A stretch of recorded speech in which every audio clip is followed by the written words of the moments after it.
They say everything is bigger in Texas, and for the most part, they're right. The food, hats, gas stations, trucks, as well as guns are bigger. Unfortunately, the same can't be said about the state's roller coasters. Texas only has one hypercoaster, Titan at Six Flags Over Texas, which has been open since 2001, and no coaster has even come close to surpassing it in the state, the closest being Mr. Freeze Reverse Blast, which has been open even longer than Titan. The only other major roller coasters in Texas are Superman Krypton Coaster and Steel Eel, both which are at least 20 years old. My point is, there hasn't been anything seriously groundbreaking in the Lone Star State in over 2 decades. As a Texas native, it's always fun to speculate what the next major addition could be, and that's what we're gonna do today. So let's go over the possibilities of what could be the next major roller coaster in Texas.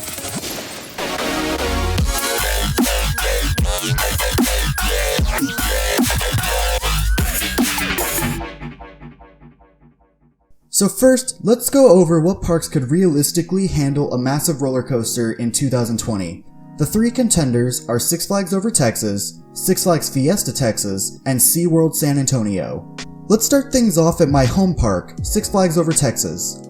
As Airtime Thrills pointed out in his video, just like with Goliath at Six Flags Magic Mountain, Six Flags Over Texas is hypercoaster cursed with Titan, meaning as long as Titan is around, we will never see a good hypercoaster at this park. But will Six Flags Over Texas ever get a coaster even close to Titan size? Not anytime soon. Six Flags Over Texas is landlocked, so expansion is impossible. Even if they removed La Vibra and/or the amphitheater, they would still fill in that space with some cheap clone or some garbage carnival ride. Aquaman Power Wave looks to be a good addition for 2020, but it's a one-trick pony, and for Six Flags, that means they don't have to worry about a new roller coaster at this park for several more years. Very frustrating for the original Six Flags. Now let's move on to Six Flags Fiesta Texas, which has had more significant luck with its recent coasters. In fact, 2 years ago, they received arguably the best roller coaster in the state, Wonder Woman Golden Lasso Coaster, which is completely worth the drive from Dallas to San Antonio.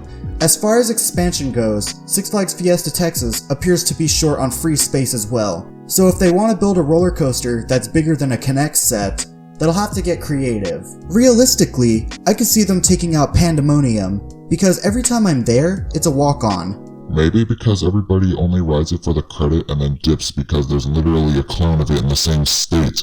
Anyway, I could see them taking out Pandemonium and replacing it with maybe an SNS Axis coaster, since Six Flags Fiesta Texas is the breeding ground for many prototype rides, including the first SNS Free Spin and the first RMC Raptor coaster.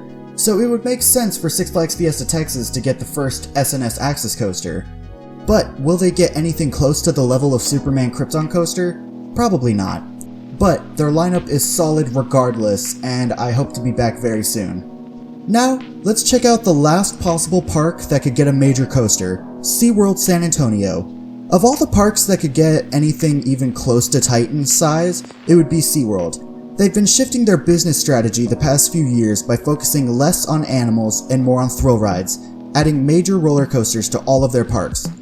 In 2020, SeaWorld San Antonio will receive Texas Stingray, which looks to be a very fine addition to the park. However, compared to what every other park in the chain is getting, it appears Texas gets the short end of the stick once again. But I have high hopes for this park. Realistically, in the next few years, if SeaWorld sticks with their current business strategy, and dear God I hope they do, I could see them adding maybe a B&M wing, flying, or even a dive coaster, which would be awesome since Texas is in desperate need of a new B&M that is not a stupid Batman the Ride clone, since you know, there's 2 of them in the same frickin' city. At this point, I'd even be grateful if they got a Skyrocket 2. A more intense launch coaster would really fill a gap in their lineup, and having a Premier Rides coaster that isn't 20 plus years old in the state would be really cool too. Meanwhile, Magic Mountain received 2 of them within a 6-year period. Lucky. So for SeaWorld San Antonio, they're the most likely to bring a major roller coaster to the Lone Star State, and I have really high hopes for what they'll do in the coming years. So that was my estimation of the next major roller coaster to come to Texas. Subscribe if you're new to the channel, leave a like, and I'll see you in the next video.